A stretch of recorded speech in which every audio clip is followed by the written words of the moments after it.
Assalamualaikum warahmatullahi wabarakatuh. Bismillahirrahmanirrahim. Rabbi shrah li sadri wa yassir li amri wahlul 'uqdatam min lisani yafqahu qawli. Ada seorang wali kata hikam, kadang-kadang seorang wali itu mau doa diulang itu sungkan. Kenapa? Yang perlu diingatkan tuh yang potensi lupa. Allah kan masih ingat doa kemarin. Jadi wa innama yunabbahu man yajuzu al-irfan, yang bisa diingatkan hanya orang yang potensi lupa. Sementara Allah tidak akan. Tapi kan akhirnya doanya elik. Ya Allah kayak kemarin. Hari ketiga ya Allah kayak. Makanya menurut saya ilmunya orang hakikat itu juga ada sisi kriminalnya karena ya tadi. Tapi kamu ingkar ya keliru. Memang Allah gak mungkin lupa, ngapain kamu ingatkan. Makanya menurut saya Allah itu mangga terbaik, bener-bener Rahman Rahim. Mestinya nak Allah terbaik, kowe donga bedino malah ngamuk. Lah aku lali tapi mbok eling dong. Tapi Allah itu ya maklumi ya, dengan kekeliruan. Kita ini kan selalu keliru, dongo terus ya keliru sebetulnya. Karena seakan-akan kan mengingatkan seseorang yang mungkin lupa. Wong Allah tidak pernah lupa kok, kamu ingetin terus. Atau kamu menggurui Allah, yaitu ya Allah nang sembadani kalau di diake, padahal nggak mesti maslahat bagi kamu. Diake orang mesti maslahat bagi kamu. Kalau kamu turun terus, pas minta itu karena tomak kamu, hadun nafsi kamu, serakah kamu, tapi nggak tahu diri pantas taura dengan permintaan. Kayak gue misalnya jongo jadi wali, iso Allah tersinggung, bocor atau tirakat atau jalur jadi wali. Tapi gak dongo ya Allah tersinggung, kere atau dongo. Jadi orang kalau tidak wali itu sudah keliru terus. Jadi gue di sepuro, tapi tak kira itu akeh. Ya jajal gitu dongo wali kok sabtu kok dirjilan. Kira-kira Allah tersinggung ngopo nyembatin? Kira-kira tersinggung. Tapi misalnya kira tahu dongo kepengen kau Imam Syafi'i, apa yang tersinggung? Bocah ora di idola. Terus piye Gus? Piye kadung salah biasa wis. Wis bakat salah no. Bakat salah. Ini dongane sing gampang kae mesti bener. Rabbana dzalamna anfusana wa lam taghfir lana wa tarhamna lanakunanna minal khasirin. Artinya gini loh. Ketika manusia mengatakan mampu, itu ada sekian hal yang manusia itu tidak ikut melakukannya, tidak ikut menciptakannya. Misalnya kue nyuber, supirana enak, punya pengalaman. Tidak kecelakaan karena apa? Nyuber kue enak, mobilku normal. Mobilmu normal lah, tewabrak mobil yang mabuk. Gak. Nah di sini ini manusia dituntut, diingatkan terus. Kamu itu butuh Allah, rahmat Allah itu yang melindungi kamu, bukan keahlian kamu, bukan kecakapan. Karena tanpa itu semua tidak bisa. Semuanya Allah. Ya, tapi manusia tadi, gara-gara misalnya tadi mobilnya normal, dia punya keahlian nyuber, terus mengklaim kalau keselamatan dia itu karena hati-hatinya dia, karena mobilnya normal. Padahal ada sekian catatan yang menjadikan dia selamat dan semuanya itu kudrahnya Allah Subhanahu wa taala. Misalnya gak ditabrak wong mabuk, gak ono gempa, gak ono bumi merekah. Misalnya kita pinter nyopir lah terus bumi memangap terus kita cemplung nggak opo. Kemudian daerah-daerah kayak ya rasa tak sebut no mari orang. Kira tahu muka siapa yo, bener mari tak sebut no mari ngeri. Intinya Indonesia ora aman, tapi kita tenang aja satunya ora aman kabeh, ora sing aman. Ora usah kuwatir likuifaksi, ora usah kuwatir meteor jatuh, kabeh ya potensi napa? Potensi semua. Sehingga ini sedikit saya ijazahkan. Suatu saat kata Rasulullah, saya ya Mu'ad melihat kamu hanya sejengkal di depan para ulama ketika nanti di akhirat. Terus Mu'ad tanya, Rasulullah tanya, kenapa kamu hanya satu jengkal dengan derajatnya para ulama ketika sowan Allah? Jawabnya Mu'ad, kamu punya amal apa? Jawabnya Mu'ad, ya Rasulullah, saya tidak pernah melangkahkan satu kaki, kecuali saya tidak pernah yakin apa bisa melangkahkan kaki yang satunya. Dan saya tidak pernah mengunyah satu makanan, kecuali saya juga tidak pernah yakin apa bisa menelannya. Dan saya tidak pernah bernafas satu nafas, kecuali saya tidak yakin apa bisa nafas berikutnya. Saking dia tergantung ta'aluk semuanya sama kudrahnya Allah Subhanahu wa taala. Kalau kita ini kan sok. Kalau makanan sudah di depannya kayak pasti bisa makan. Kalau dia sudah sehat jalan seakan-akan pasti bisa meneruskan. Padahal 0, sekian detik kowe mlaku dihantam mobil ya selesai. Misalnya stroke ya selesai tidak bisa jalan. Sehingga para wali-walinya Allah itu orang yang filah gotin min lahadzati, setiap kedipan dia, setiap perilaku dia itu hanya ta'aluk ambil Allah Subhanahu wa ta'ala. Itu yang disebut ya ayyuhan nasu antumul fuqara'u ila Nah kemudian resiko makom ini, ya semua makom tak ada resikonya. Resiko makom ini itu biasanya dia lupa doa. Kenapa lupa doa? Karena doa itu terdefinisikan. Tak wari ilmu hakikat terus rungokno wis ra paham lah tak ulangno. Ya resiko ilmu saya ingatkannya. Ilmu itu kan ada dua. Ada ilmu yang karena didefinisikan. Dan itu akhirnya menjadi masalah. Sebenarnya ilmu itu tidak perlu definisi. Kedua ilmu yang kita rasakan. Misalnya gini, kalau sama saya tanya, kamu pernah nggak minta jadi punya uang banyak? Nggak tanya, pernah nggak minta? Terus artinya minta itu terus disebut dua. Tapi kalau menurut Allah, sistem tubuh kamu yang menghendaki punya mobil, sistem tubuh kamu yang ingin punya uang banyak, reaksi tubuh kamu yang terhinakan karena ditagih orang atau butuh uang, ini menurut Allah ya sudah kamu itu peminta-minta. Saya ulang lagi ya. Sehingga menurut Allah kamu minta tidak minta ya tetap berstatus peminta, pengemis. Nah, orang-orang yang sudah wusul, meskipun itu kondisional ya, tidak selalu.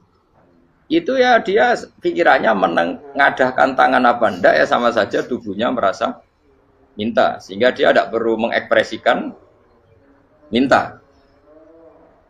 Nah, terus orang yang fikih bilang seperti itu tuh sombong, wong kok gak tahu dungo.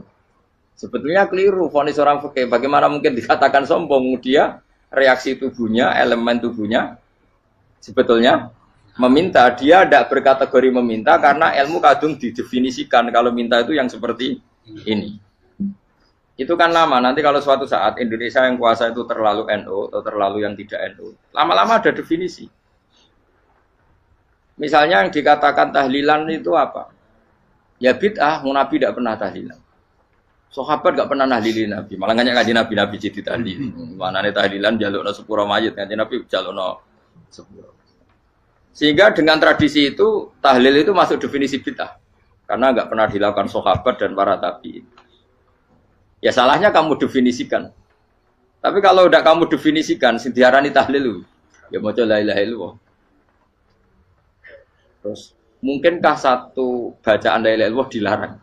Wong ra oleh maca kalimat tauhid. Jadi misalnya tahlil itu nafatno kalimat tauhid. Oke tok ya orang ora iso dilarang, tapi nak tahlil itu mitung dinane mayit kaya budo, samane kriminal. Enak. Ya sudah seperti itu. Makanya banyak orang salah itu karena ilmu kadung didefinisikan. Nah, definisi itu sebenarnya tidak mengikat dalam banyak hal. Ini penting saya utarakan. Ya karena seperti itu. Makanya itu masalah-masalah besar antara kita dan firqah-firqah yang lain, masalah ahli sunnah, terus masalah yang lain-lain. Memang ya sudah seperti itu. Ya saya ulang lagi ya. Ketika Nabi Ibrahim mau dibakar Namrud, itu masyhur cerita itu. Dan kemudian jadi Nabi namanya Habib Syahid. Habib Syahid itu sebetulnya hanya ngutip Habib Abdul Haddad. Jadi syair itu sebenarnya ada di Diwanul Haddad. Apa? Diwanul Haddad. Diwanul Haddad itu syair-syair Abdul Haddad ketika beliau usul, beliau mukasyafah. Terus bagian dinyanyikan Habib Syahid terus jadi populer. Saya ulang lagi ya. Tubuh kita, misalnya kamu lapar, perut kamu kan mereaksi minta makan. Andaikan kamu itu Tuhan, kan kamu tahu bahwa perut kamu itu minta makan. Tanpa kita bilang, ya Allah saya minta makan, Allah tahu kalau reaksi tubuh kamu minta makan. Sehingga orang yang tidak minta pun asal makomnya makom yang ikror, mengakui kalau dia butuh, ya namanya sudah minta. Tapi fikih kadang mendefinisikan sing darane minta itu misalnya madhep kiblat terus menengadakan tangan dan sebagainya. Ya sudah kita sebagai orang pengikut ya yang ikuti fikih, yang ikuti tasawuf sebetulnya itu definisi yang sepihak. Sehingga ketika Nabi Ibrahim mau dibakar Namrud, masyhur itu cerita itu. Beberapa hari mungkin bulan-bulan orang disuruh Namrud tarik kayu sebanyak-banyaknya. Ketika kayu sudah terkumpul mungkin satu lapangan, Ibrahim mau dibakar. Pegawai Namrud itu bingung caranya mencalok Ibrahim. Mergo saking gedene napa? Api. Nak dicalok kok ado iku ratok tengah. Nak diparekno iku Kepanasan. Masyhur. Terus setan zaman itu orang akeh dadi setan tenan. Saya kan duplikate sakeh dadi setan ra tau muncul. Wong duplikate wis napa? Akeh. Singkat cerita setan itu muncul pura-pura jadi manusia terus ditemukan manjane.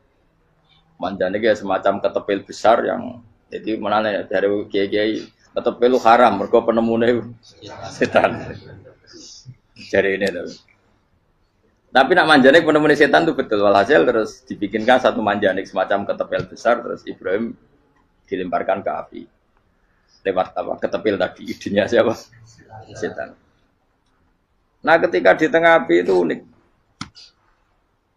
Kata malaikat Jibril datang terus tanya sama Ibrahim, ya Ibrahim apa kamu butuh saya? Butuh. Alakah haja apa kamu punya kebutuhan? Jawab Ibrahim lah, saya tidak punya kebutuhan. Amma ilaika fala, kalau ke kamu ndak. Karena kamu makhluk, apapun keren kamu Jibril tetap kamu makhluk. Amma ilaika fala. Ndak maksudnya butuh ke Allah nanti saya nyampaikan. Mana dinya Nabi Ibrahim kalau Allah ndak usah kamu sampaikan ya sudah tahu. Gua be Jibril. Oh, anak gue ditekak kan. Ya saya ulang lagi, apa kamu punya kebutuhan?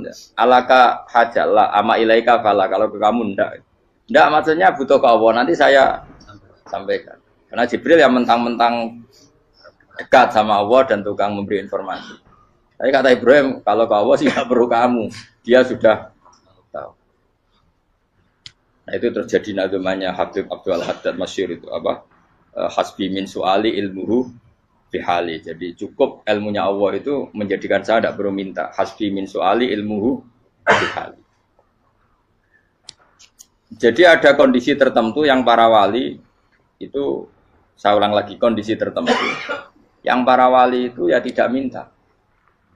Tapi kalau itu ditiru jenengan semua ini jadi keangkuhan. Kenapa? Wes ora ndonga tangane ditenangkan. No, atine ya ora eling pangeran, kan akhirnya ra njaluk tenan. Lalu gue aja niru wali-wali. Nah wali-wali itu kan misalnya tangannya tidak menengadah tapi semua sistem tubuhnya merasa butuh sama. Saya itu pernah ya, tapi itu kondisional dan saya juga ngulang tidak mesti bisa. Ketika saya umroh itu pernah saya ada satu kondisi itu doa ya di putaran pertama terus. Di putaran pertama saya berdoa ya agak banyak di multazam. Putaran kedua mau berdoa sudah tidak berani lagi. Sampai ke-7. Hari kedua ya tidak berani, hari ketiga tidak berani. Nah seperti itu tidak bisa dibuat-buat meskipun saya juga agak ingin. Tapi ya pas itu ya nggak bisa. Gara-gara itu korban kitab hikam, ya kitab hikam yang terkenal. Kitab hikam itu pernah cerita gini. Rubbama dallahum al-adab ala tarkit tolak. Terus di antara makalahnya itu wa inna ma yunabbahu man yajuzu alaihil ikhfal. Tapi kamu jangan niru dosa kan. Tapi jangan ingkar ilmu ini tambah dosa kowe. Jadi niru ya dosa, ingkar ya dosa. Jadi ada seorang wali kata hikam. Kadang-kadang seorang wali itu mau doa diulang itu sungkan. Kenapa? Yang perlu diingatkan itu yang potensi lupa. Allah kan masih ingat doa kemarin. Loh itu gara-gara saya sebelum umroh itu mensinau kitab hikam itu agar itu ya Allah. Sing tak dungani wingi eling kok tak eling no meneh. Dadi wa inna ma yunabbahu man yajuzu alil fal, yang bisa diingatkan hanya orang yang potensi lupa. Sementara Allah tidak akan. Tapi kan akhirnya dungane eling. Ya Allah kayak kemarin. Hari ketiga ya Allah kayak. Makanya menurut saya ilmunya orang hakikat itu juga ada sisi kriminalnya karena ya tadi. Tapi kamu ingkar ya keliru. Memang Allah enggak mungkin lupa, ngapain kamu ingatkan? Makanya menurut saya Allah itu memang zat terbaik, benar-benar Rahman Rahim. Mestinya nak Allah terbaik, kowe donga bedino malah ngamuk. Lah aku lali tapi mbok ilang eling dong. Tapi Allah itu ya maklumi ya, dengan kekeliruan. Kita ini kan selalu keliru. Donga terus ya keliru sebetulnya. Karena seakan-akan kan mengingatkan seseorang yang mungkin lupa. Wong Allah tidak pernah lupa kok, kamu ingetin terus. Atau kamu menggurui Allah, yaitu ya Allah nang sebadani kalau di duake, padahal enggak mesti maslahat bagi kamu. Duake ora mesti maslahat bagi kamu. Maka ada sekian contoh yang wali itu dibully pangeran. Saya sering cerita, banyak cerita wali itu dibully pangeran. Digarap ya pangeran. Ini gara-gara salah dewi. Saya pernah cerita dan itu ada di hikam betul di kitab itu ada. Ada wali itu tukang hamal. Hamal itu manol di pasar, itu tukang angkut. Jadi kalau ada orang bawa barang berat diangkut dia, terus misalnya kalau dulu mungkin ya ke kereta atau ke singkat cerita terus diupahi. Setelah dapat upah dia pasti pulang karena dia hanya butuh makan satu piring karena dia tirakat makan satu piring untuk ibadah 24 jam. Singkat cerita dia ngeluh, ya Allah, kamu tahu, engkau tahu saya ini pecinta engkau. Saya ini hanya butuh makan satu piring untuk kuat sholat. Tapi kenapa harus jadi juru manol? Berilah saya rezeki yang tanpa kerja. Nah, selang sekian hari dia dituduh maling, terus di penjara, terus dapat rezeki tanpa kerja. Dia terjawab kenapa jadinya gini? Kan kamu minta rezeki tanpa kerja. Ya itu penjara itu rezeki tanpa kerja kan. Jadi Allah memperlakukan para walinya itu memang unik. Ya kadang dibully. Sehingga dalam cerita-cerita kenabian, kata Qadiyat itu, nggak ada orang yang sering dibully Allah kayak nabinya. Karena nabi itu orang yang dicintai Allah. Jika salah sedikit saja itu, cara pangeran, cara kampus itu digarap, pokoknya dipelonco, pokoknya salah sedikit. Misalnya begini, Nabi Yakub itu kan nabi. Dia mungkin nyon jauh nggak tersadar, nyembelih anak sapi itu di depan indukannya. Ya beliau mungkin spontan saja, Pak. Kalau kamu yang melakukan pasti tidak ada hukumannya karena Allah tidak pati peduli sama kamu, sudah lah. Artinya nggak peduli, salah pantas saya nggak jelas ya. Gitu. Tapi ini Nabi. Ketika itu terus indukannya sapi tadi, ya Allah, Yakub itu kekasihmu. Saya tidak berani sama dia karena dia kekasih. Tapi saya tetap menuntut keadilan. Dia harus merasakan susahnya dipisah dengan anak. Meskipun dia tidak nuntut rasanya roh anak sebelah itu tidak se ekstrim itu. Sapinya itu hanya nuntut, ya Allah, dia harus merasakan sakitnya terpisah dengan anak. Akhirnya Allah menciptakan Yakub mengalami terpisah dengan Nabi siapa? Yusuf. Itu kalau kata Qadiyat, itu kalau yang melakukan tidak Nabi pasti gak dibully Allah, dibiarin. Karena Nabi ini yang melakukan. Nah. Terus ini Nabi Yusuf lagi. Mana rasa daftar wali berat? Nabi Yusuf itu di penjara itu karena terdolimi apa karena memang dia salah?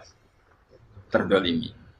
Dan Nabi Yusuf itu Nabi. Nabi Yusuf itu Nabi betul memang benar-benar. Meskipun ganteng dia Nabi. Syaratnya Nabi ganteng kira-kira mlebu. Nabi itu harus ganteng, enggak boleh. Nabi elek ora oleh. Karena Allah izin di kekasih kok kriting elek. Allah ya di selera tadi. Kabeh Nabi mesti yang paling ganteng di kaumnya, yang paling nasab. Enggak boleh Nabi kok pesek, kriting, enggak boleh. Tapi kalau sudah jadi orang soleh oleh kan. Tapi kalau Nabi enggak boleh.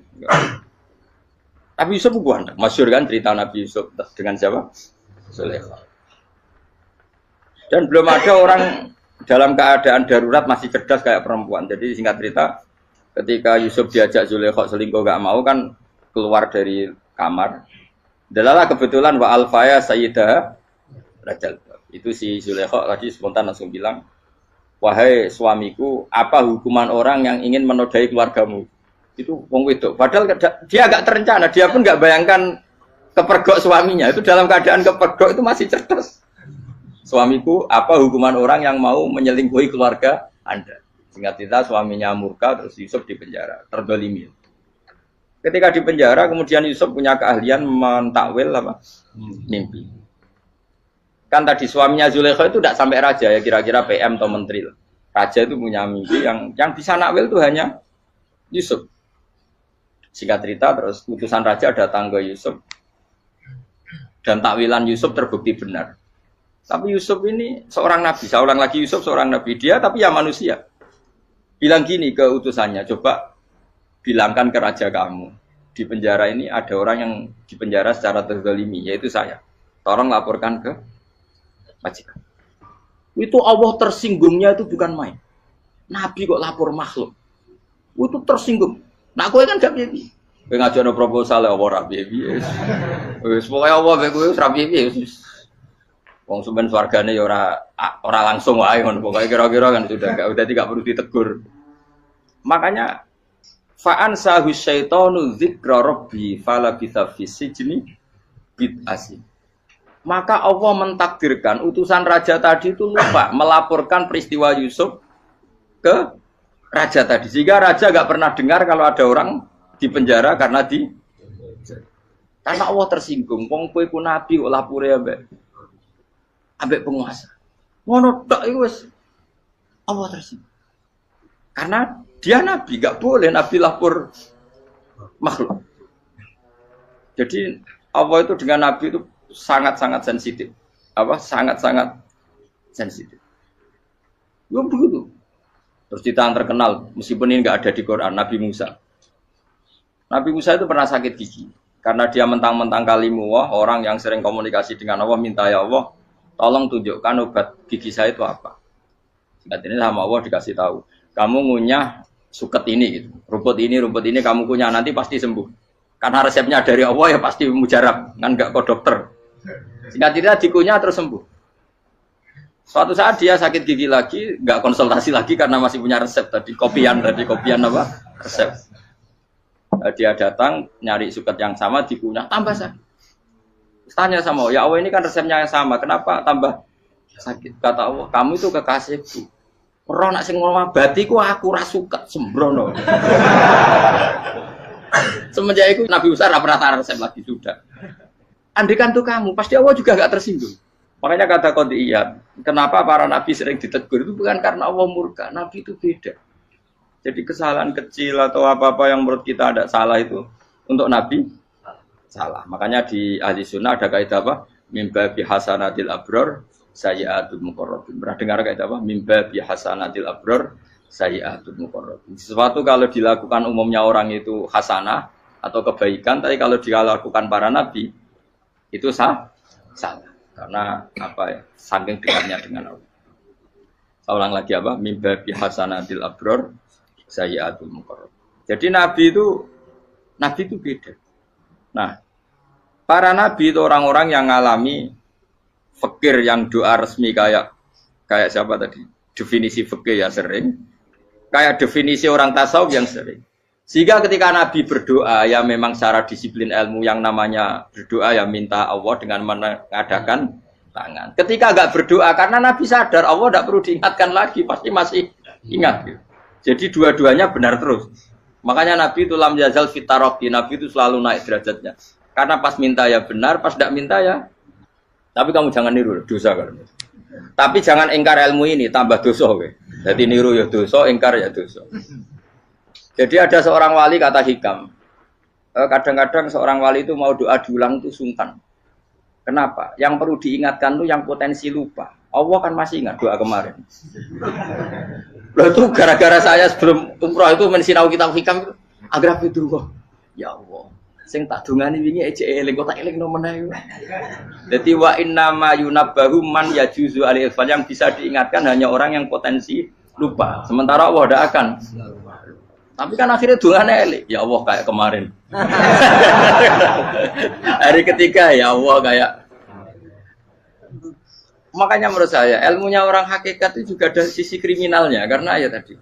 Tapi kamu ingkar ya keliru. Memang Allah gak mungkin lupa, ngapain kamu ingatkan. Makanya menurut saya Allah itu memang zat terbaik, benar-benar Rahman Rahim. Mestinya nak Allah terbaik, kowe ndonga bedino malah ngamuk. Lah aku lali tapi mbok eling dong. Tapi Allah itu ya maklumi ya, dengan kekeliruan. Kita ini kan selalu keliru, dongo terus ya keliru sebetulnya. Karena seakan-akan kan mengingatkan seseorang yang mungkin lupa. Wong Allah tidak pernah lupa kok, kamu ingetin terus. Atau kamu menggurui Allah, yaitu ya Allah nang sebadani kalau di duake, padahal nggak mesti maslahat bagi kamu. Duake orang mesti maslahat bagi kamu. Kalau kamu turun terus, pas minta itu karena tomak kamu, hadun nafsi kamu, serakah kamu, tapi nggak tahu diri pantas taura dengan permintaan. Kayak gue misalnya jongo jadi wali, iso Allah tersinggung. Bocah atau tirakat atau jalur jadi wali. Tapi gak dongo ya Allah tersinggung. Kere ra tau dongo. Jadi orang kalau ndak wali itu sudah keliru terus. Ya gue di sepuro, tapi tak kira itu akeh salah. Ya jajal ke dongo wali kok sabtu kok dirjelan. Kira-kira Allah tersinggung ngopo nyembah. Kira-kira tersinggung. Tapi misalnya kira tahu dongo kepengen kau Imam Syafi'i, apa yang tersinggung? Bocah ora di idola. Terus piye Gus? Piye kadung salah biasa wae. Wis bakat salah no. Bakat salah. Ini dongane sing gampang kae mesti bener Rabbana dzalamna anfusana wa lam taghfir lana wa tarhamna lanakunanna minal khasirin. Saya pernah punya kitab dan kitab itu menurut saya luar biasa. Bahkan ketika adu bully itu, adu cara mahasiswa itu kayak pelonconan itu. Nabi sama Nabi pangeran gitu. Dan itu sekali yang satu salah melakukan disiplin ilmu, pangeran itu degradasi. Dan Allah memang mengancam gitu. Kalau kamu melanggar ini, la ahbiton namin diwanin nubuah. Nanti la amkuan namin diwanin nubuah. Kamu saya hapus dari buku kenabian. Tes-tesannya ya lucu. Misalnya begini. Kata Nabi Musa kan ditanya. Ketika dia khutbah ditanya orang. Siapa orang paling alim ya Nabi Allah? Sekarang orang paling alim itu siapa? Nabi Musa jawab, saya kan. Ya itu Allah tersinggung karena wong kok mletene ngono. Tapi andai kan Nabi Musa kok jawab Fauzi itu salah, tambah salah meneh.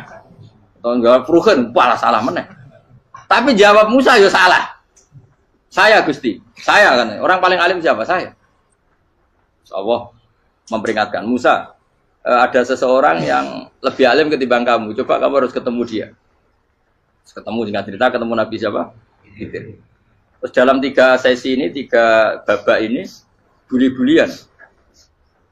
Nabi Khidir itu dalam 3 babak ini selalu kelihatan salah. Di antaranya adalah cara sekarang ya mungkin digonjak sepeda motor atau perahu kalau dulu. Yang menggratisi dia numpangi sepeda motor malah spionnya dicopot. Spionnya dicopot, dirusak. Tapi Musa kan sudah digratisin malah rusak yang motornya yang apa? Menggratisin. Nabi Khidir masih tenang. Kamu tidak paham. Ya, Nabi Khidir mesti tidak kamu tidak paham. Itu kata syurrahul hadis termasuk Ibnu Hajar al-Asqalani bilang ini. Setelah itu kedua membunuh anak kecil. Musa tambah marah. Anak yang belum punya dosa kok kamu bunuh. Sampai 3 kali ada 3 peristiwa. Itu kata syurrahul hadis. Andai kan Musa kok diam tidak protes, maka dia akan disalahkan Allah. Karena dia berarti membiarkan kemungkaran di depan matanya tanpa reaksi. Jadi sebetulnya ketika Musa berontak itu Nabi Khidir, Nabi tenan gitu. Jadi itu kan unik. Tapi berontak ya disalahno. Jadi angel sandi tes-tesan dadi nabi ku ya angel. Misalnya kok Nabi Musa itu koyok model santri Jawa Timur. Nabi Khidir salah, nggih nderek mawon. Ya ora nabi jero barang mungkar. Menengae. Berarti yo nabi goblok ngono kira-kira. Makanya memang Musa harus konsisten seperti itu, harus demo terus. Kayak saya misalnya sebagai kiai fikih, kiai ya harus seperti ini cara mulang saya. Enggak boleh saya misalnya terus anut mulang terus tawadhu, meneng terus ora karu-karuan. Jadi andekan Musa kok tidak protes itu malah salah. Ya memang harus. Dan itu Nabi Khidir Nabi tenang. Makanya Nabi Khidir akhirnya respect. Tidak ada hati sebaik kamu Musa. Risi itu gak nyaman ketika melihat kemungkaran. Jadi itu sebenarnya poin. Tapi lucunya Nabi Khidir yang nyalan. Takkan dari rasa kok main takok. Tapi yang disalah no. Ya aku cari Nabi Musa. Ya jajal, gawe peristiwa meneh aku tak sabar rata kok. Bareng. Kon jajal neh. Bareng dijajal ya protes meneh. Barang protes meneh, tinggal 1 kali kesempatan. Kowe takok meneh wis ora dadi muridku. Dikasih kesempatan lagi, ya protes meneh dek nomor. Tapi itu justru itu menjadi kelebihannya Nabi Musa karena syarat seorang nabi adalah al-musara'ah ila inkaril munkar kata Ibnu Hajar al-Asqalani. Syarat seorang nabi adalah secepat ngingkari sesuatu yang mungkar. Enggak boleh. Ya toh kan misalnya kita jadi murid terus gurumu itu gandeng artis atau gandeng penyanyi dangdut. Nggih nderek mawon. Jare guru mumet goblok. Tapi kowe ngloroi guru tersinggung. Ora roh hikmah iku. Kan bingung no. De guru ngene kok bingung no. Dale ke de guru jadab dorong Jawa Timur apa? Gurumu gandeng penyanyi dangdut. Reaksimu piye? Cek takok. Ayo loh, nak elek kan gak iri. Biasanya nak elek itu ra iri, sekarepmu Pak. Sing ayu, sing potensi iri. Kira-kira reaksi kamu itu milih derek mawon apa berontak? Golek nak gurumu wong alim, mesti nak pas dia meneng. Muridku gila, gak sensitif. Roh barang mungkar dilakukan di depannya kok tidak reaksi, tidak protes, gak gebet tenan. Tapi lucunya guru mau nak protes ya, gak duwe akhlak. Guru lagi senengnya kok ora oleh. Nah Nabi itu kan bully-bulian. Jadi Nabi Khidir dengan Nabi Musa itu tepat-tepat. Karena dua orang ini sama-sama kekasih Allah. Itu Nabi Musa justru barokahnya itu dia tidak pernah klasmennya di bawah Nabi Khidir. Semua ulama sepakat klasmennya Musa tetap di atas Nabi Khidir. Sehingga yang berlaku ya tetap ilmunya Nabi Musa bahwa membunuh anak kecil tidak boleh, merusak perahu milik orang lain tidak boleh. Karena Allah tetap lebih respect dengan ilmunya Nabi Musa. Nabi Khidir tetap ilmunya nggak dipakai, meskipun dia disebut hakikat. Karena ilmunya Nabi Khidir ngani ngoyo. Ngani ngoyo wong ape mutusno ngenteni nginceng Loh Mahfud. Lah sing iso iku sapa? Barang ra mungkin kok. Makanya Nabi Khidir terakhir menutup kalimatnya wa ma fa'altuhu an amri. Dzalika ta'wilu ma lam tasdi alaihi sob. Aku dhewe nglakoni ini ya ora roh, wis ditakdir nglakoni ngene wae. Dadi artine Nabi Khidir ya ora paham. Jadi wa ma fa'altu an amri itu terakhir kira-kira artinya saya sendiri tidak melakukan ini karena inspirasi saya sendiri atau keputusan saya sendiri. Tahu-tahu saya ditakdir melakukan. Karena pas itu Nabi Khidir disetting semuanya dengan ilmu hakikat, yaitu bayi tadi memang kutiba kafiron. Kutiba apa? Kafiron. Memang dia nanti kalau umur nganti tua ditakdir mati kafir. Daripada mati kafir nanti ya sudah mati sekarang. Tapi nggak mungkin kan ada syariat daripada soben beling mateni kecil. Ya ora ono syariat, tetap ikut Nabi Musa. Makanya kata Ibnu Hajar Al-Asqalani itu uniknya Allah sama para wali-walinya. Waliku kelirullah itu tetap disenangi pengen. Terus pengenan nabi ini yo gejul-gejulkan, yo pancen nak wong. Terus keempat kan. Tadi kan saya punya contoh 3, ini contoh keempat, ini terakhir. Akhirnya kok ilmu merah cukup tetap malah bingung enggak. Nabi itu minggat itu boleh enggak? Tanpa pamit, minggat itu pergi enggak pamit itu boleh enggak? Enggak boleh. Rasulullah meskipun kayak apa disakiti di Mekah itu enggak pernah minggat, enggak pernah hijrah. Saya ulang lagi, karena butuh isi. Tapi Allah pernah punya kekasih yaitu Nabi Yunus. Nabi siapa? Yunus. Itu Quran meredaksikan ya abako. Abako itu terjemahnya apa? Minggat. Kalau pergi itu dhahaba. Tapi ini Allah meredaksikan itu abako. Abako itu ya minggat. Nabi Yunus itu dakwah di daerah Nainua. Ya. Nainua itu ya Babylon sana. Kampungnya namanya Nainua. Ya daerah Babylon. Babylon itu kalau di geografis modern ikut Irak. Ikut mana? Irak. Jadi Kufa, Basra, Babylon. Terus siapa itu yang mengalahkan pasukan Yahudi dulu itu Butanasor, Hebuket, Nazir itu ikut mana? Babylon apa? Babylon. Bama unsila alal malaka ini di Babila Harugamar. Makanya kalau ulama-ulama melihat Irak kacau sampai sekarang itu tidak kaget. Irak itu ardun mal'unah kalau di kitab-kitab. Bumi yang memang sudah terlaknati mulai dulu. Sehingga ketika ada kasus Saddam Hussein sekarang itu ulama tidak kaget. Zaman Rasulullah Sugeng itu Irak itu termasuk sudah bumi yang guna keazalah. Jadi di sana pasti banyak fitnah. Fitnah pertama yang dicatat sejarah adalah Mautul Husain apa? Kabudutnya Said siapa? Husain di Karbala. Era Imam Syafi'i adalah zaman mifnah, ulama dibantai karena dipaksa mengatakan Quran apa? Makhluk. Terus konflik-konflik sampai era Saddam Hussein terus era sekarang jadi. Nah kita ini ulama sebenarnya tahu tarikh itu. Tapi di era modern kan dianalisis karena campur tangan ini itu ya sudah lah. Sebab goblok pun aja daripada ngebantah-bantah malah kabur. Sebab goblok, sebab pinter. Nah sekarang kan analisisnya kan, wah ini ada campur tangan pihak ketiga diciptakan nih saunu ini. Ya kalau intelijen harus ngomong seperti itu. Kalau kita seperti ulama memang dari dulu dicap Nabi hunalika az-zalasil wal fitan. Saya teruskan. Nabi Yunus itu dakwai kaumnya itu lama sekali dan tidak iman. Nah semua nabi kalau kaumnya tidak iman itu diberi hak Allah ngancam akan adanya azab. Apa? Ngancam akan adanya azab. Nabi Yunus ngomong gitu terusin. Nanti kalau kamu tidak iman itu pasti kena azab. Anggap saja dia ngancam gitu sudah berbulan-bulan. Singkat cerita, azab baru tinggal 3 hari lagi. Ayo nang iman, tinggal 3 hari lagi. Ya kira-kira dia ngomong misalnya Ahad, tadi Ahad, Senin, Selasa, atau kamu milih Selasa ya Rabu, Kamis.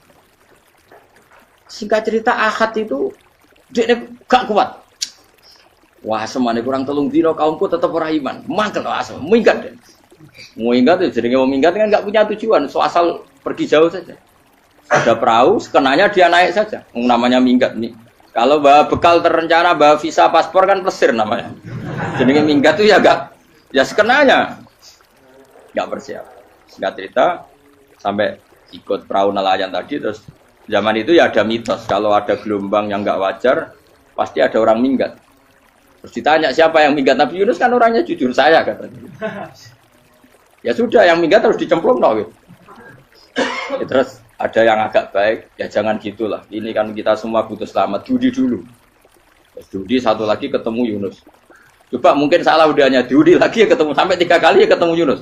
Makanya fasahama fakana minal mudhadis, judi dia kalah kemudian tenggelam. Fal taqamahul khutu wa huwa mulim. Terus dia diuntal, ditelan oleh ikan nun. Nah, di situ ikan nun digambarkan saking besarnya itu. Nah ini uniknya Allah sama kekasihnya. Sudah Allah menyalahkan tapi unik. Ikan ini kan itu sama Allah dikasih instruksi. Kamu nggak boleh makan dia, dia kekasih saya. Terus ketika di tengah di perut apa? Ikan, dia kegelapan. Terus Nabi Yunus cita-citanya satu, ya Allah. Kalau saya sumpah gini saya tidak bisa baca tasbih. Akhirnya sama Allah disulap perut ikan itu jadi masjid. Jadi dia di dalam perut ikan ya santai saja tetap wiridan. Santai. Karena ada fi dzulumati alla ilaha illa anta subhanak inni kuntu minadz dzalimin. Dia santai aja wiridan karena perut ikan bagi dia adalah masjid. Ya dia disalahkan Allah karena abako tadi minggat, hijrah tanpa pamit. Tapi juga dibela-belain Allah, ikan tadi tidak boleh nelan. Ini perlakuan Allah sama orang yang bikin. Tapi karena dia Nabi, uniknya apa? Dino Ahad itu kaumnya do nginceng omah Nabi Yunus. Rame-rame nginceng. Lucunya cara nginceng gini. Nak Yunus neng omah berarti bodoh nih. Wong omah ono adab kok dene tengok-tengok. Bareng dinceng Nabi Yunus tuh gak ada. Oh tenan ono adab. Mulane wonge rawani ning omah. Itu uniknya pangeran. Jadi umpama dekne ra minggat ya salah. Umpama dekne ora minggat berarti kaume jare apa ono adab ono gempa bumi likuwi faksi kok dekne ning omah. Lah nek ono tenan ra mlayu. Nyatane gak mlayu. Jadi mbak Allah didesain minggat. Tapi nek minggat disalahno Nabi yo ora pamit. Makanya masyhur saya itu punya kitab karangannya Habib Alim Alamah, babanya Habib Anis, Habib Ali bin Husain yang ngarang apa? Ali bin Muhammad bin Husain karang yang Simpul Biror itu diantara doanya gini. Tapi jangan tiru loh, berawal gimana? Aku rawan ini loh. Cuma saya hafal secara ilmu, tapi saya tidak berani. Waj'al sayyiati man ahbabta. Ya Allah, jadikan kesalahan saya itu kesalahan orang yang kau cintai. Terus pokoknya salah lagi jadi pengiran kadung seneng, salah lagi sampai wae wong seneng. Waj'al sayyiati man ahbabta. Terus kowe lah dimanja wong tuamu, anak paling disayang. Salah wae lucu. Kowe cah cilik. Kowe seneng cah cilik. Salah wae. Cano gelas yo lucu, tiba yo lucu. Tibane cah tuwek-tuwek. Bocah jelalatan, mulane tiba.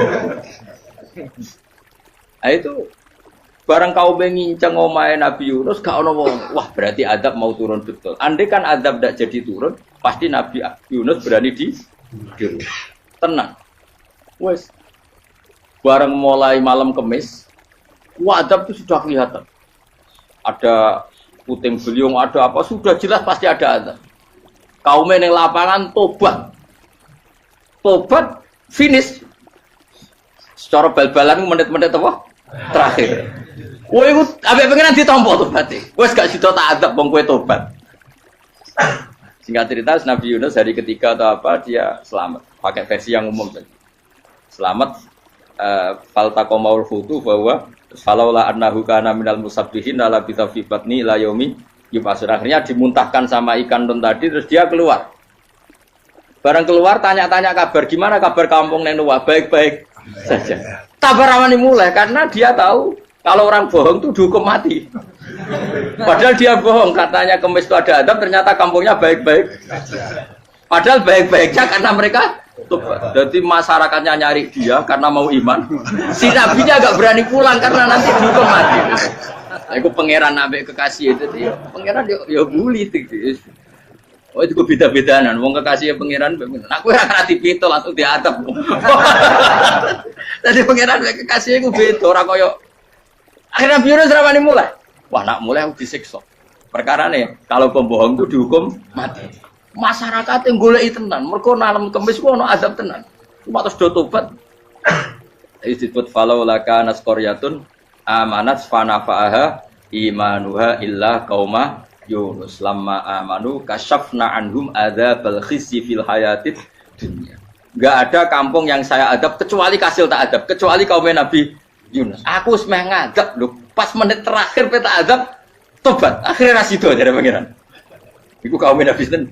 Iku yo barokah minggate Nabi Yunus. Lah iku nabi. Wong kliru kok barokah iku nabi. Umpama Nabi Yunus ora minggat, kaume berpikir Yunus bohong. Wong ape ana azab kok tengok-tengok. Nengom. Tapi pas minggat tenan yo disalahno pangeran, minggat kok gak paham. Hikmat. Amalane kira usah protes. Wali itu beda, kekasih pangeran itu sama dengan sing dialami Rasulullah sallallahu alaihi wasallam ning Sulhul Hudaybiyah. Semua perjanjian itu salah secara hukum fikih. Bukan salah lagi, sangat salah cara ukuran fikih. Sehingga semua sahabat itu protes kecuali Abu Bakar As-Siddiq. Cuma sing wani ngomong Umar, tapi semua sahabat aslinya ya. Coba di antara perjanjian gini. Pertama kan enggak, biar sampean enggak terlalu jadi teroris, enggak terlalu jadi ekstremis. Memang tidak usah jadi teroris, tidak terlalu jadi teroris. Semua itu mungkin, Kang. Ning dunia semuanya mungkin. Singkat cerita Nabi itu sudah di Hudaybiyah. Hudaybiyah dengan Mekah kan tinggal sekitar paling 40 kilo. Saya pernah itikaf di masjid yang pernah dipakai Hudaybiyah. Kan sekarang jadi mikot ya. Termasuk mikot umroh di Mekah kan apa? Hudaybiyah kan mikot di yang terkenal kan apa? Jirona, Tanim, Hudaybiyah. Itu perjanjiannya tuh gini. Perwakilan dari Quraisy namanya Suhail bin Amr, siapa? Suhail bin Amr. Perjanjiannya gini, Muhammad kamu tidak boleh masuk Mekah. Kamu boleh masuk Mekah itu tahun depan. Padahal Nabi sudah bilang ke para sahabatnya, ayo kita umroh. Dan diberi hak umroh. Tapi setelah sekitar 40 kilo masuk Mekah, dicegat sama orang kafir Quraisy. Lah, Nabi sakit tenan. Nabi kadung mentafsir, memberi berita gembira, saya mimpi kalian masuk tanah haram amini namukhalikin, aman semua. Semuanya bercukur gundul atau mencetak rambut. Pokoknya kata sahabat senang sekali karena mimpi Rasulullah tidak pernah apa? Enggak pernah salah. Bareng di situ di antara perjanjiannya hadza ma kataba ali Muhammad Rasulullah. Ini perjanjian yang ditulis Muhammad Rasulullah. Kata Suhail, hapus kata Muhammad Rasulullah. Kalau saya tahu kamu Rasulullah tidak saya perangi, tulis Muhammad bin Abdullah. Kata Rasulullah, ya Ali hapus tulisan Muhammad Rasulullah. Kata Ali, tidak saya akan menghapus setelah Muhammad Rasulullah. Tapi unik. Hapus gak popoli, masih hapus aku tetap Rasulullah. Wong tulisan wae. Jadi Nabi ya rileks saja. Tapi Ali katanya, fa wa ma ana bimakhihi abadan. Saya tidak akan menghapus tulisan itu selamanya. Kata Nabi, kowe nek ora gelem hapus, tanganku didono, aku sing hapus. Nabi kan umi tidak bisa baca terus. Tangannya Nabi sendiri yang dilewatkan Ali ke tulisan itu sehingga terhapus. Nabi ya rileks. Wong tulisan wae aku ora ditulis Rasulullah ya tetap Rasulullah. Nabi masih rileks. Terus perjanjian kedua, kalau ada orang kafir Quraisy masuk Islam harus dikembalikan karena berarti keluar dari habitat. Tapi kalau sudah Islam kok masuk kafir lagi harus dibiarkan karena berarti kembali ke habitat. Nabi bilang ya nggak masalah. Semua perjanjian itu merugikan Islam. Itu secara fikih pasti salah. Akhirnya Umar itu protesnya keras sekali. Ya Rasulullah, apa engkau masih nabi? Utakai sengak. Apa engkau masih nabi? Dan Nabi siapa santai bala ya saya masih nabi. Tapi kenapa kamu hinakan kita dan memberikan kehormatan pada orang-orang kafir itu? Siapa kan Nabi lucu. Ya agama iki wae pangeran. Masih aku perjanjian ning ngono kok pangeran sing angkat agama iki tenang wae. Kan Nabi ku yo perjanjian mek manusa gampang. Jadi Nabi itu saking imannya Allah tetap yu'izzu hadaddin. Allah pasti memuliakan ini agama. Apapun perjanjian yang diciptakan manusia. Makanya bapak saya, Mbah Mun guru saya itu ngaram-ngaram tenan mikir Islam. Islam mbok pikir haram, ono sing duwe. Ben ngono. Dunya rusak kok apa ben. Tetep Islam ku mulya. Rasa mbok pikir wis keliru-keliru lah perjanjian dunya keliru lah. Lho coba Uni Soviet kayak apa hegemoninya? Kayak apa kuatnya Uni Soviet? 100 tahun mengkooptasi Uzbek, Tajikistan dan tapi apa bisa menghilangkan keimannya orang Uzbek Ceknya? Ketika Uni Soviet bubar langsung malah negara-negara itu jadi persemakmuran yang negara apa? Indonesia kayak apa? Dikooptasi PKI, dijajah Londo 350. Mbah Soleh Darat alim zaman Londo, buyut-buyutku alim zaman Londo. Iku mondok Mekah ya alim. Zaman PKI ada wong alim. Saiki ayo zaman Islam Nusantara apa ono sing alim koyo. Itu Islam menarik zaman wis di regani negara, zaman rung dinegani negara iku wis mul. Karena ini agama milik Allah. Punya ketahanan yang luar biasa. Mana dari Nabi tentang kayak perjanjian salah lah, enggak apa-apa. Inna wa ta'ala a'azza hadati. Inna wa ta'ala la yudhi'u dinahu wa la yudhi'u. Pokoknya pangeran bakal ngembar agamanya orang masalah, perjanjian keliru lah. Perjanjian ketiga itu semuanya merugikan Islam. Tapi apa kata Abu Bakar ketika protes Nabi gak dijawab, datang ke Abu Bakar. Menurut kamu gimana? Jawab Abu Bakar lucu. Makanya ini menunjukkan makanya kenapa ahli sunnah berkeyakinan Afdhalus Sahabat itu siapa? Jawab Abu Bakar. Wes samar, perjanjiannya keliru lah, wes keliru lah. Kayak geremeng-geremeng santai negeri. Tapi la tadkhul bainahu wa baina habib. Kamu jangan masuk wilayah itu hubungannya orang yang terkasih sama kekasihnya. Wes gak masuk akal lah semuni menengah. Ya sehingga ya sudah Allah ternyata. Nah perjanjian keempat ini yang agak Nabi hanya minta gini toh. Itu saya turuti semua, tapi saya minta satu hal kata Nabi. Bolehkan diskusi tentang Islam terbuka. Makanya diskusi terbuka itu baru kata Nabi. Jangan larang orang mendiskusikan Islam. Itu dok mintanya. Oke dari Suel, diskusi wae pikirannya Suel kan, diskusi wae. Enggak masuk Islam, diskusi. Jangan larang orang yang membicarakan Islam secara terbuka. Ada kata terbuka. Dari Suel, oke enggak masalah. Itu dok yang itu pun enggak jelas menguntungkan Islam apa? Enggak. Akhirnya apa yang terjadi? Darun Nadwa, tempat-tempat pertemuan cara sakniki gerdu, gedung parlemen. Semuanya itu diskusi. Sajane Muhammad itu sapa? Konsep Islam itu. Dan semua yang cerdas juga sajane ya bener Muhammad. Nyembah watu pancen giyoblok tenan. Wah, ini goblok tenan watu kok di. Terus nak Yahudi. Yahudi ora bener pisan, Nasrani ora bener pangeran atau. Wah, diskusi. Suwe-suwe hasil diskusi sepakat. Pancen dia tetap bener Muhammad. Ini tetap bener Muhammad. Akhirnya hasil diskusi itu akhirnya mereka membatalkan perjanjiannya sendiri. Perkara ini baru kayak apa? Malah Nabi ketika Bali di Madinah, Umar sempat protes ning dalam. Oke ya Rasulullah, saya nerima konsep Anda, tapi saya menyisakan satu pertanyaan. Jadi jenengan niku ana ayat sing nurjukna la tadkhulunal masjidal harama insyaallahu aminina muhalliqina ru'usakum. Lah kok nyatane ra sida mlebu Mekah, malah kita terusir kembali lagi ke Madinah. Iku Nabi yang agak lucu ngendikan. Mar, neng ayat iku ora gak ana taune. Apa ana ayat iku taun iki? Sing ngatene taun iki ra kowe. Dari Nabi yo ora ana taune ya. Ora ana taune kok tauni dhewe kan kira-kira. Ayat iku kan gak ana taune, Umar ae sing GR nafsiri tahun ini. Wong awam suatu saat kamu akan masuk Masjidil Haram. Tapi kan gak ana taune ayat. Apa di ayat itu ada tahunnya Umar dan Allah bilang tahun ini ya enggak, ya sudah kalau nggak ada tahunnya ya pokoknya mesti kapan-kapan terjadi. Tapi orang saya ikut. Kayak Sugih Ruhin kan gak ada tahun nih orang saya.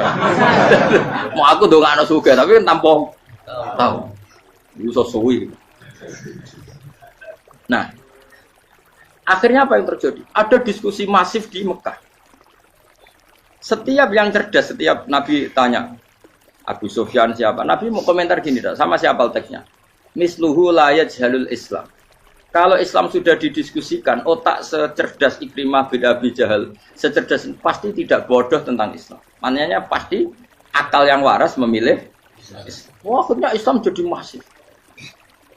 Ya sudah, karena Islam sudah masif, tokoh-tokohnya cenderung Islam, akhirnya perjanjian itu dibatalkan sendiri. Akhirnya waro'aitan nasa yadkhuluna fi dinillahi afwaja. Akhirnya mereka berbondong-bondong masuk. Itu artinya apa? Nabi itu gaya perjanjian cara fikih keliru wae, cara fikih cara zahire keliru wae, tetap barokah karena punya hubungan khusus dengan Allah Subhanahu wa taala. Makanya la tadkhul bainahu wa baina habib. Itu kan kayak ya sudah seperti di pangeran. Makanya Sayyid Ali itu Sohibu Simtin Duran nak dungawi di antara doanya waj'al sayyiati man ahbab. Jadikan ya Allah kesalahan saya, kesalahan orang yang engkau cinta. Karena ulama nyontono ngene, saiki Nabi Adam ambek iblis itu padha salah itu. Enggak jawab. Padha salah, iblis itu salah bodoni Nabi Adam salah. Dilarang mangan wit khuldi tetep mangan. Mau trimo rayuane sinten? iblis. Tapi wong piye-piye pangeran ku seneng Nabi Adam. Sediluk diusir bar sumat tabahu rabbuhu fataba alaihi wa bar langsung Adam rong metu ka swarga wis diwarai. Dam kepengin tak sepuro nggih, tak warai dongane. Iblis tak diwarai. Mana kena dongo, ngomong. Dadi mana ke? Ya pokoke wong disenengi ku menangan. Lah kaya pengen dongo iku, kowe ora bakat wali biasa wae iki cerita. Ya sudah seperti. Ya, tapi emang ya sudah seperti. Nabi Adam itu urung pati keusir tenan ku fatalaqa Adam rabbi kalimatin fataba. Jadi urung terlalu jauh dari surga. Kemana lagi pas pertama medun ke bumi ambek Allah diwarai beberapa kalimat sing dadekno di sepuro. Qawat al sayyiati man ahbab. Ini penting kalau atur mulane wilayah-wilayah kenabian itu wilayah yang kita tidak pernah tahu detailnya, tapi kita yakin Nabi itu para kekasih Allah. Dan agama Islam ini juga agama paling diridhoi. Maka di zaman apapun, kecewa apapun dengan perjanjian dengan negara maupun dengan dunia, Islam tetap dihormat pangeran. Wis ora usah kuat. Mikir Islam ku keliru. Nangit mayo oleh nak mikir keliru. Agamane pangeran kok iki. Saya masyhur Sayyidina Umar itu kan khalifah paling sukses masalah futuhat. Di masalah apa? Futuhat. Dan Ibnu Umar setiap jalan-jalan itu dibully sama orang-orang. Ya Ibnu Umar, mbok ya kamu itu minta sama bapak kamu supaya dia nyebut penggantinya siapa. Atau bikin suksesi lah. Jangan kok dia khalifah sukses kemudian tidak jelas juntrungannya. Kan dia tetap mati suatu saat. Saking enggak kuatnya Abdullah bin Umar, dia matur, ya Abah, engkau harus suksesi. Siapa ya pemimpin setelah jenengan? Lah kenapa? Orang-orang bilang kalau ada orang misalnya penggembala kambing terus ditinggal gelanggang itu dianggap dosa karena kambingnya pasti kocar. Apalagi ini urusan umat. Kamu tahu-tahu mati sebelum sesi ini pasti kacau. Umar langsung marah. Agama Islam juga sama dengan kambing kata Umar.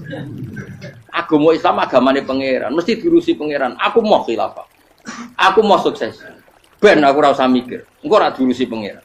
Jadi Umar itu justru sangat hormatnya sama Islam itu dengan cara gak mau mikir Islam. Gak mikir berarti gak khidmah, dia tetap mengkhidmati Islam. Seperti saya ini kan yang khidmati Islam lewat mulang. Tapi aku ora tahu mikir nasib Islam. Islam ora kondang piye. Ditinggal Abu Bakar mlaku, Umar mlaku. Wali songo mbek kowe rak mulya wali songo. Saiki jurus mudin yo mlaku, jurus KUA yo mlaku. Jurus mubalek sing kadang matre ku yo mlaku. Berapa kiai sing dadi oknum perkara proposal? Ya agama yo. Wong bapak udah kanca kiai ku mudin, anake mondok. Wareng saking suwene dadi mudin, zaman iku mudin urung untuk gaji kono negara. Anake njuk dhuwit mending spontan. Cung ora ono mati kok iku dhuwit. Kok ora ono mati ra entuk rezeki. Cung ora ono mati kok dhuwit. Ngono iku agama ya ra piye-piye juga. Mergo agama iki diurusi. Ayo nabi palsu ben kira wae mulai Musailama sampai Musotek sampai Lia Eden. Kurang lagi. Mulai wali palsu koyo Rama Dosa Rama sapa iku. Woe ono kabeh ora masalah. Uni Soviet kayak apa mengkooptasi Ceknya Uzbek. Akhirnya ya kalah Uni Soviet. Saiki Ceknya Uzbek dadi negara nopo?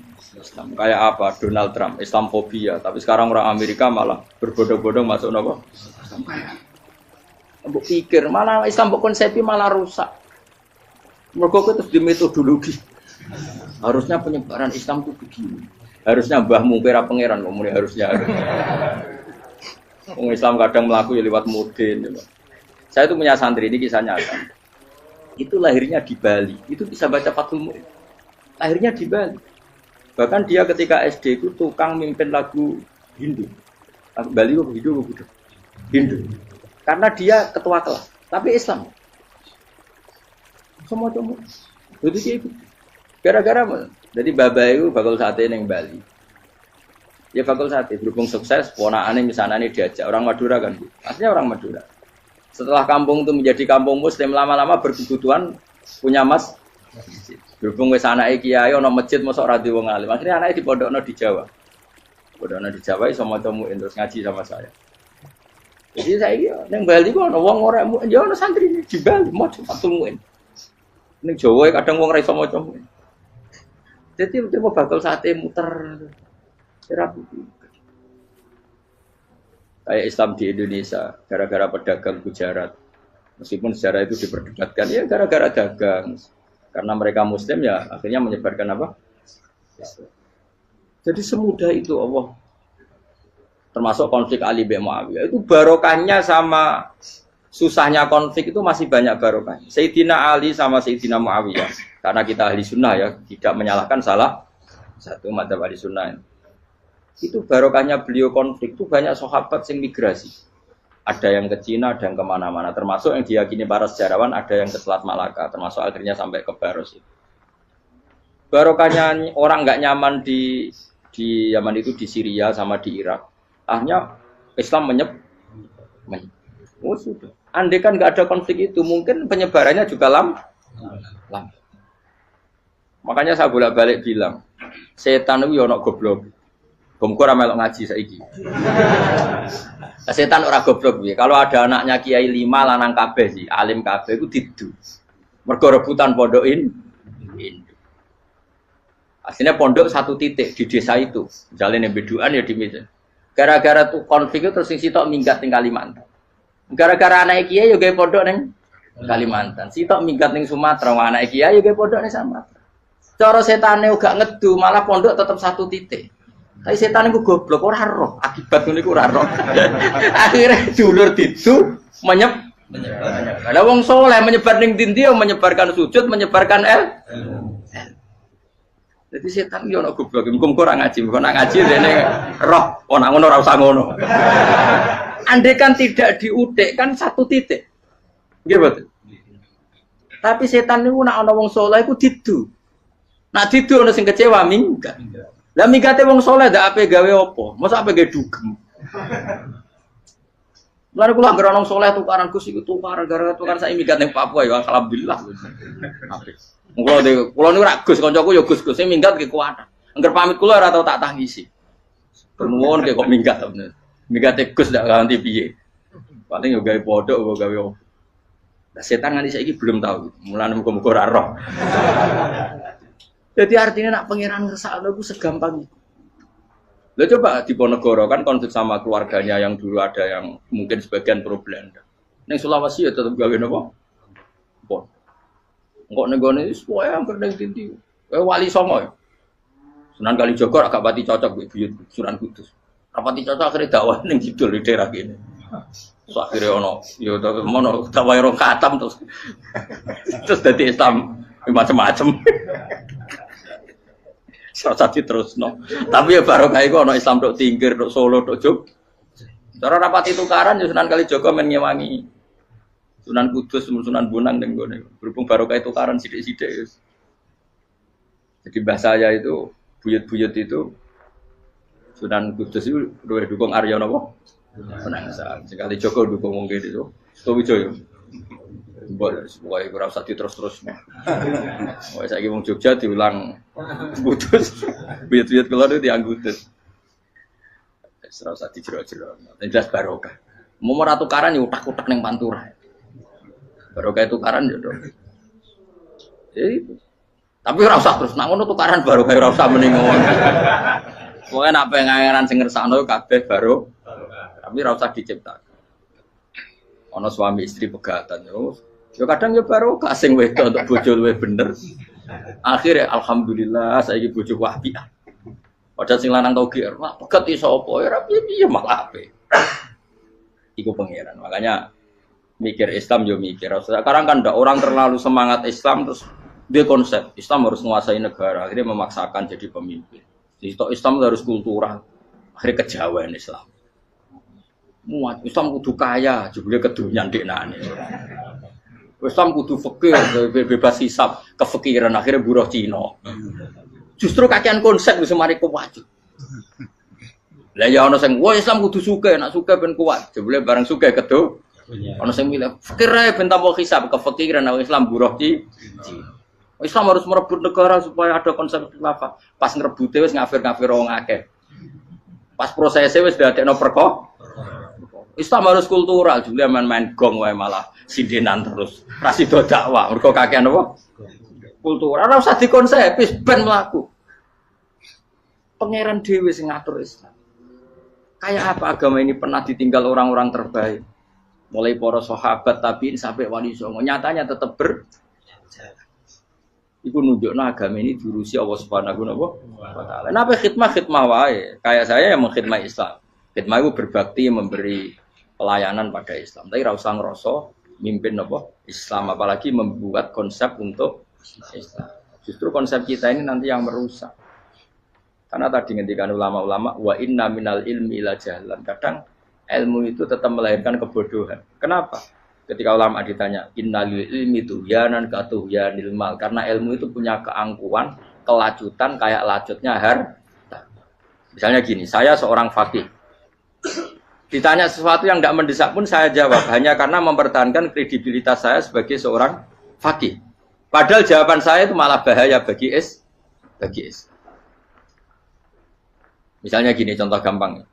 Ada orang misalnya Ruhin baru tobat, dia sholatnya salah, rukuknya salah. Terus saya ditanya sama Fauzi, ke sholatnya Ruhin sah apa enggak? Wong dia enggak memenuhi syarat dan rukun. Tentu saya sesuai disiplin fikih saya bilang enggak sah. Karena sujudnya ngongkrong atau dia sholatnya fatihahnya ada. Padahal andaikan saya ada jawab lebih baik. Karena apa? Bisa saja menurut Allah sholatnya dia enggak sah secara fikih tapi diterima Allah. Karena dari tidak sholat menjadi sholat. Itu kan ibarat begini. Orang makan tela yang agak-agak beracun, tapi tidak racun yang mematikan. Itu baik apa enggak? Ya tidak baik jawabannya. Tapi kalau bandingannya daripada tidak makan sama sekali, tentu baik makan. Nah, kesalahan itu yang, makanya kata Imam Ghazali, kesalahan itu yang dialami para fuqaha mu'asirun sekarang. Setiap pertanyaan itu dijawab. Dan ironisnya karena sesuai disiplin. Ya tidak bisa. Makanya saya pernah punya teman divonis dokter 2 bulan lagi mati. Teman itu gak doyan mangan. Tapi sarannya dia hidup kalau ada obat dari Jerman. Kalau ada obat dari Jerman dia hidup. Kalau enggak ya mati kan. Tak tili mati kapan? Ini udah. Kabare rong wulan. Sesuk wis sopan rong wulan. Lho Gus rong wulane cepet kok malah sesuk. Kowe iku iman mulai cilik. Memangnya mati iku enggak rong wulan kasih wae sesuk iso wae kok. Wong pangeran sing di otoritasnya wae ra jajeni rong wulan 3 wulan kok dokter jajeni ke percaya. Men aneh-aneh wae. Saya tak takoni Israel lah meniku. Iya, ora mesti bener kok tak imani. Lah iya kok. Kowe cek goblok kowe iku mondok 2 wulan iku ora mesti sesuk ya mungkin. Nek padha-padha mungkin sesuk ya mungkin kok ya. Oke. Padha-padha mungkin kok milih sing 2 wulan, milih sesuk ae. Milih sesuk saiki tak istighfar be aku, tak ngaji dadi keren mati sesuk. Yo, sulit bodoh nih, biasa. Saya kisah urip.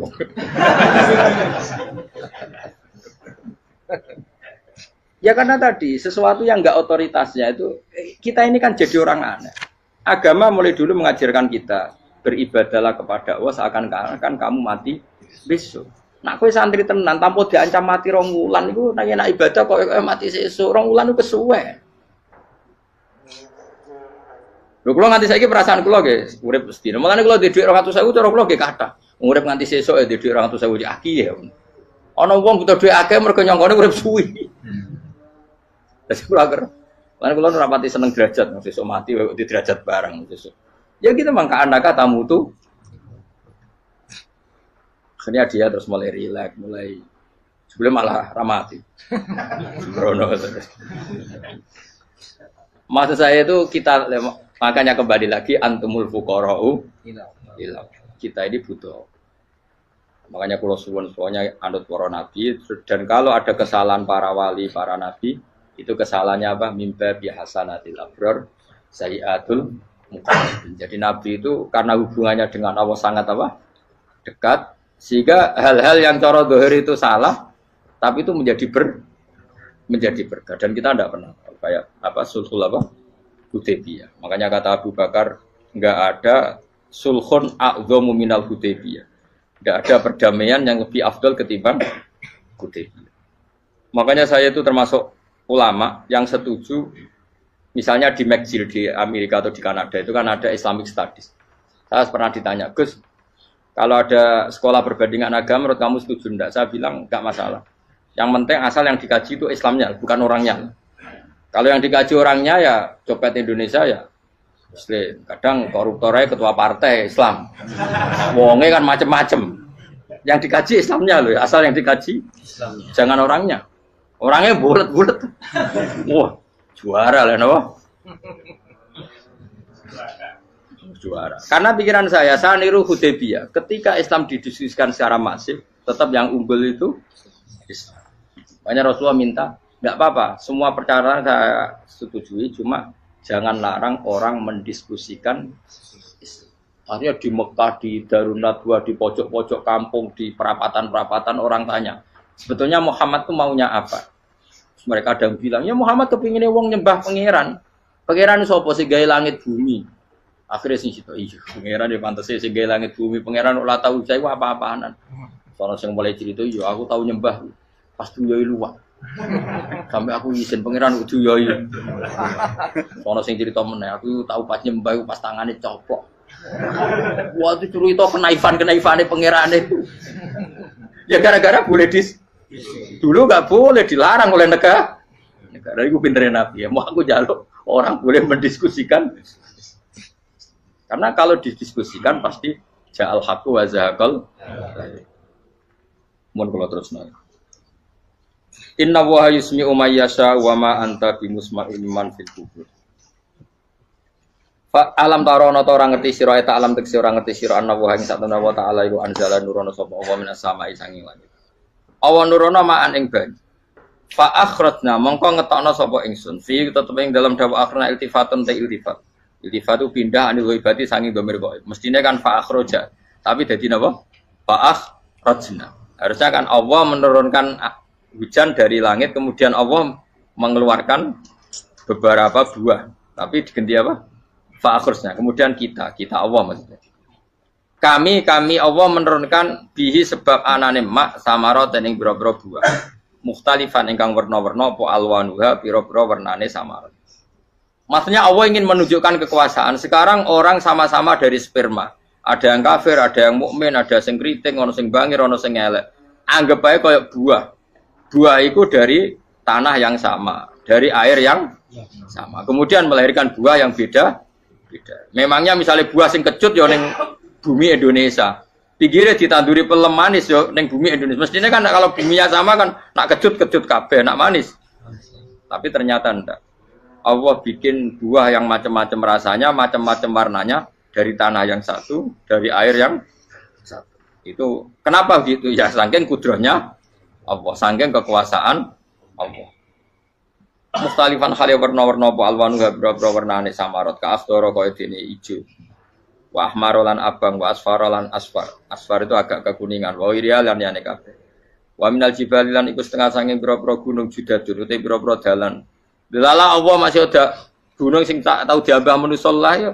Delala ada desain alam yang paling layak ada ya selalu ada yang layak dilewati jam wujuda tori kontek sedalan fil gunirihi lan liyane napa jabal bidon kang putih-putih jadi kados gunung-gunung teng Indonesia.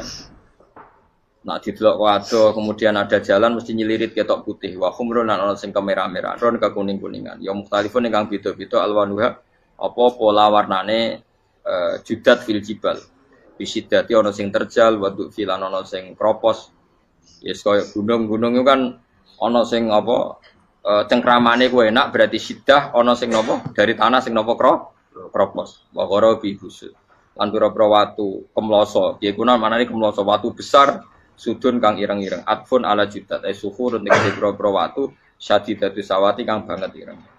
Artinya gini loh. Intinya misalnya bumi itu dari apa?